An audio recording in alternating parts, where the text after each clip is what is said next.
Hey guys, in today's video, I'm going to be doing my October budget overview closing out my budget for the last month. Overall, October was a pretty decent month when it came to our budget.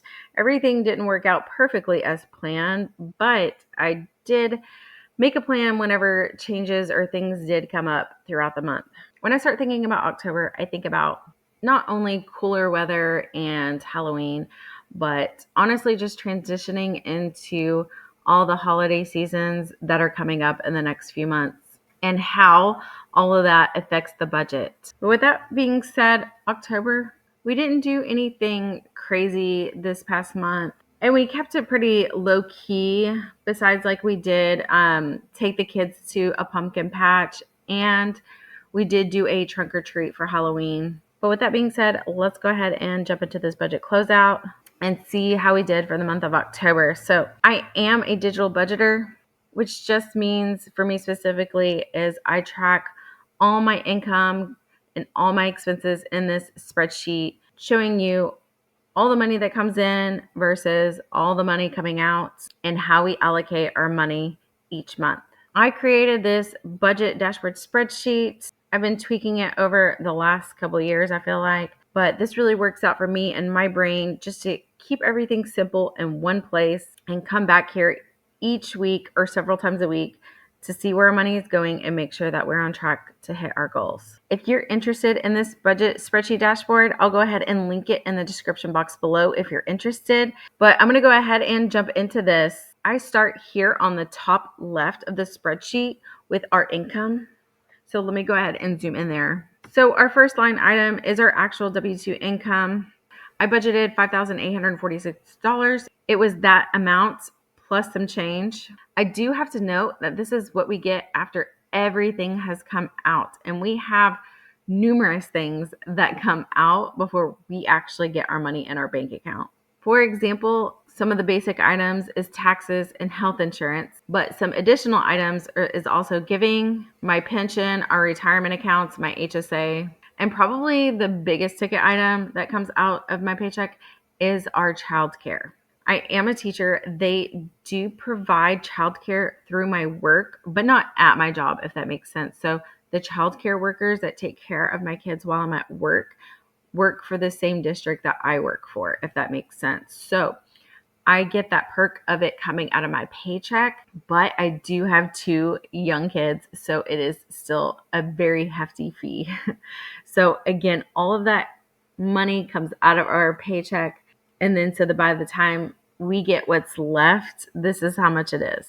I feel like I do have to note that because I do share my income on here, but there's a lot about our income on the back end that I don't put on here, mainly because it would take up so many line items of everything that comes out of our paycheck, especially between my husband and I.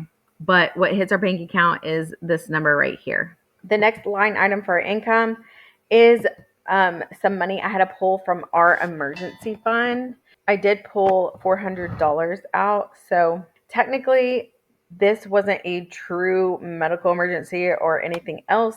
It was a routine checkup for my dogs, but I did take it out of our emergency fund because I did feel like it was important enough to pay for this month. I had been overdue for their shots and for their yearly exam. So I wanted to go ahead and take care of that. So I just pulled that from my emergency fund. But the good news is I've already started saving for it for next year. So I don't have to worry about dipping into our emergency fund again for this. And technically, I didn't budget for this at the beginning of the month. I decided to put it in the budget at the middle of the month. And usually I don't do that. I would just not put it in the budget. But I felt like it was such a big enough number that I should probably go ahead and just put it in our budget so it's here. So again, not necessarily income. It just came from our savings account that we transferred to our checking account to pay for that expense. My next one is my student loan savings. So this actually did come out of my savings account. I put it in my checking account to pay for my student loans. If you followed me for some time, I owe $8,200 on my student loan. I have that exact amount of money in my savings account to pay it off, but I recently applied for the student loan forgiveness program since I am a public service worker. So I'm just waiting to hear back on that. It'll probably take several months, maybe 3 to 6 months from what I've heard, because they're extremely backlogged. So I'm just going to let that money sit in the savings account and just pay it the minimum amount each month. And right now, the interest that I'm having to pay on the loan versus the interest I'm earning in a high yield savings account is about the same. So I'm not necessarily losing any money here. I'm just kind of waiting it out to see what happens. If I don't get this student loan forgiveness, then that's fine. Not a big deal. I have that money saved up for this purpose. My next source of income is from Vanguard. I actually did pull for my brokerage account this month. I've been thinking about this for quite some time. So this is not my Roth IRA. This is not my 403B. This is not a 401k. This is not any type of retirement account. It's my brokerage account, which you could use as a retirement account. I had put some money in there about 5 years ago when I started investing, and I was just playing around with it. I had no idea what I was doing at that time, but I think that's part of the process, is learning by doing, and that's what I was doing. So I had this, I called it fun money to play with, just to kind of see how it all works. Anyway, this money had been sitting in an ETF and has never made, I don't think it's ever made any money before. And it's actually only lost money, but I don't really care about that. I invest for the long haul. I had been thinking about taking it out and using it for other purposes for a while. So I went ahead and I did that this month. So I took 218.20 out of my brokerage account and put it back in my checking. Again, technically most of these are coming out of savings, but I'm counting it as income because we're going to use it in our in our budget this month. So in total, I budgeted $6,347 to come in to our checking account, and I actually received $6,565.86, which is a difference of $218.86, which is from mainly the Vanguard. Next, going over our expenses. So that's our money coming in. How much of our money did we spend? So the first one is my fixed expenses. These are the ones that don't really change from month to month. I know exactly what they're going to be before the month starts, so I can plan and budget for that. The first one is my mortgage. We budgeted $2,600 came out. My van payment, I budgeted $465, $462.80 came out.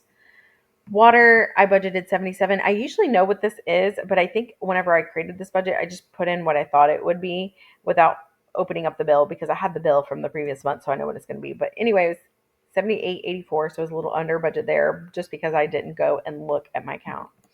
My Apple storage was the standard $9.99. My internet at the house is $65.55.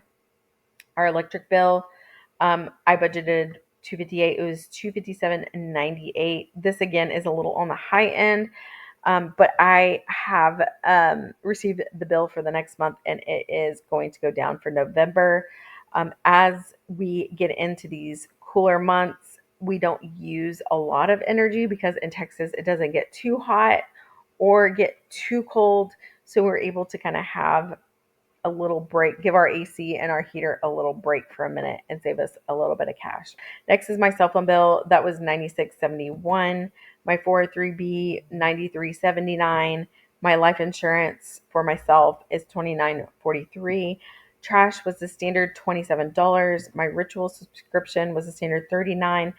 For next month, I will be moving this to my HSA account, and it's going to come out of that. So it won't be on this budget sheet. I track my HSA separately because, of course, that's all medical expenses. So I just do that separately. So this you won't see on my budget sheet. And also, I had a baby, my second child, back in May, and I've received doctor bills for that I put on a payment plan. So you won't see that in my budget either because it comes out of my HSA. So some of those things, like mainly medical expenses and bills, you won't see because I just have them auto drafted or coming out of my HSA to make it easier so we can use the money in our budget for other things. Next is our Chewy's subscription for dog food for our dogs. That was $64.91. And that is all of our fixed expenses and our bills that we have. The next category is the variable expenses. These are the ones that do change each month and that I do my weekly check-ins in to make sure we're not going over. So my first variable expense is food. We budgeted $1,000. We spent $1,054.87. So technically we were over budget by 54.87, which I've gone over this in another video this month. But on the first week of October, I made two Instacart purchases and they got some of our order wrong and they didn't give us the right thing and they ordered too much of something. But I went to customer service or and messaged them online. They got back to me right away and they credited my account $50. So with that being said, I would have just been over budget by maybe $55 or $5 or so. But because of that, that's why I think I went over because I've been pretty good about staying right around our budgeted amount for food because I now that we do HelloFresh, I have it more automatic now on how much I could spend and get away with. So, but the good news is I can use that credit for next month. So maybe it'll be $50 under budget next month. We'll see. Next category is gas and car. I budgeted 225. I only spent 108.47, so I'm technically under budget by 116.53. And this is because I was off for 1 week of work for fall break. And then the first week of October, the kids missed a lot of school because they were sick. So I stayed home with them. So I didn't have to drive to work or childcare. So that saved us a little money in gas at least. My next one is household. I budgeted $50. I spent $36. So I was technically under budget by $14. Miscellaneous, I budgeted $100. I actually spent $115.96. So I'm under budget or I'm over budget by $15.96. And I would have been under budget here if I budgeted for my IHG annual membership, but I forgot to budget for it and the $99 came out. So I just put that under miscellaneous. I have made a note for next year so I know when it comes out and I can budget for it. My next expense is pups. I budgeted 500. I actually only budgeted 100. I had to pull 400 from my emergency fund to be able to cover this vet appointment. And that was $497.78. So it says I'm $2 under budget here, but I'm really not because I had to pull from my emergency fund. My next one is kids. I budgeted 150. I spent 267.57. And this was mostly on diapers and the toddler bed and toddler mattress that I bought for the toddler. So she's transitioning from regular diapers into pull-ups, but she wasn't quite ready for the pull-ups or to be potty trained. So we're kind of reverting back to the regular diapers because daycare said that it'd probably just be easier just to buy regular diapers and more inexpensive because they're having to just, change her like regular diapers anyway. And also for the toddler bed, we bought her a toddler bed because we thought she was ready for it, but she wants to still sleep in the crib. So we have both beds in her room. We're trying to get her to transition to the toddler bed. So if you have any tips and tricks on that, please let me know in the comments below. But yeah, that's just kind of where we're at. So I went over budget here by $117.57. Next is beauty. I budgeted $55. I spent $39, so I was under budget there by $16. Medical, I budgeted $60. I spent $42.09, so I was under budget there by $17.91. For fun, I budgeted $25. I spent $10.68. So we're under budget there by $14.32. Gifts, I budgeted $80. And then this is the one where I went crazy and I spent $183.75. I didn't technically go spending crazy, but $80 was being very tight to begin with. And I had a feeling I was going to go over, but then I totally forgot about a birthday and did not budget for that extra birthday. So I went completely over budget there because of that. So I was technically over budget by $103.75. And this is for that additional birthday. I did have to buy the pizza and I bought some cookies at Crumble and then I bought the gift. So that's why I was so much over budget there. Next is personal spending. I budgeted 75. I spent 76.79 over budget there by $1.79, which isn't too bad.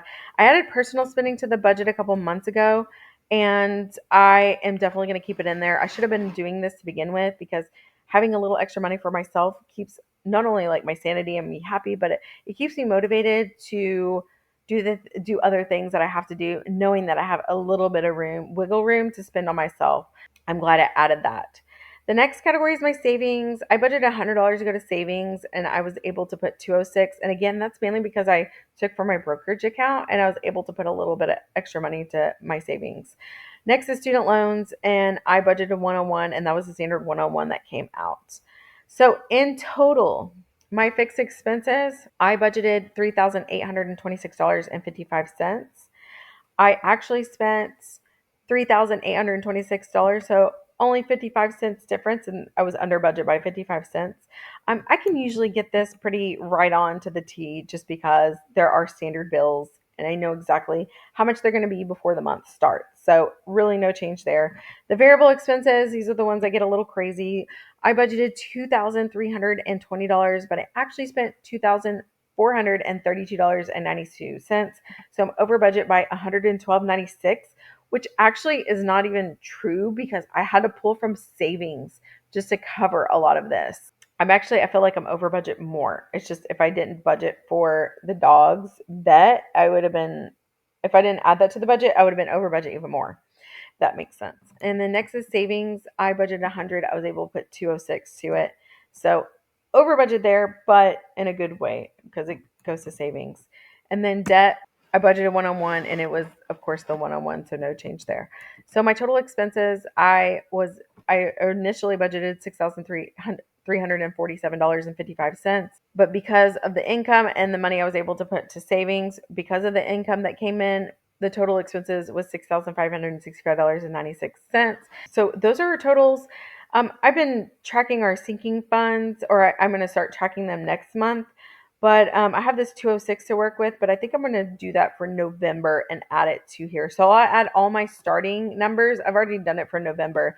And then I'm going to put how much I add to it throughout the month. So I'm going to get better about doing that as far as my sinking funds because I've not been good about doing that. So I'm going to start that in the month of November to keep track of that. Scrolling back up to the top of my spreadsheet here is my graphs. I like to look at these at the end of each month. So for our actual spending, 58.3% went to our fixed expenses based off the income we received. 37.1 of our expenses or our income went to our variable expenses, and 3% went to our savings. And you can't see it, but 1.5 went to our debt here. Ideally, when I look at this, I want more of our income to go to our savings account. 3% isn't bad, but I know in the past we were able to send more to savings, which I can't compare what we used to spend based off what we spend now because a lot of things have changed. We've moved and we've had another baby and we have extra expenses and inflation. So I shouldn't be comparing, but it's hard not to.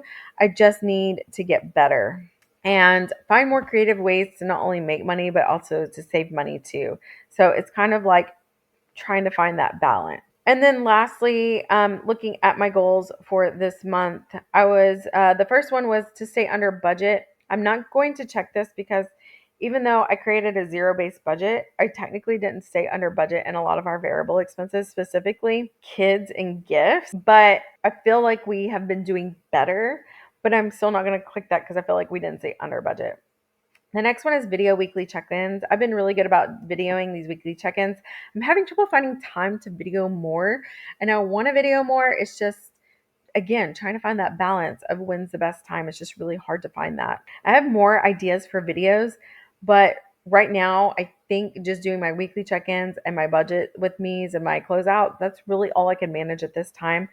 But in December, I hope to start doing some more videos. So I'll make that a goal maybe next month. My next goal was to read one book, and I still have not finished the book I've been on for a while. Like, I don't even think I opened it up in the month of October because we were so busy. Just all the kids keep me busy. So, definitely not going to check that one. But I still leave it as a goal because my goal is always to read. And then lastly is budget for Christmas. I actually have budgeted for Christmas and I have come up with a plan. So I'm really glad that I was able to get that done because it makes me feel a little bit better going into the holiday season, knowing that we have a plan and that I'm not stressing as much as I was before the month of October. So less stress there and less anxiety about paying for gifts and all the holiday excursions. Not that we're doing anything crazy, but just all the festivities coming up. I'm super excited about. So there it is. There is our October closeout. We are done with this month. We are moving on to November to bigger and better things. I am going to start cashing out all of my apps that I have made money in, which is several at the moment. I have some with Abada, Macari, Surveys on the Go, and several others that I'm going to cash out for the month of November and start putting toward our savings for Christmas and the holidays. So I'll be posting that video doing my cash stuffing for that here in the next week. So be on the lookout for that. In the comments below, let me know how your October went. Again, I'll be posting that side hustle video of all my apps here in the next week, and I will talk to you in the next one. Bye.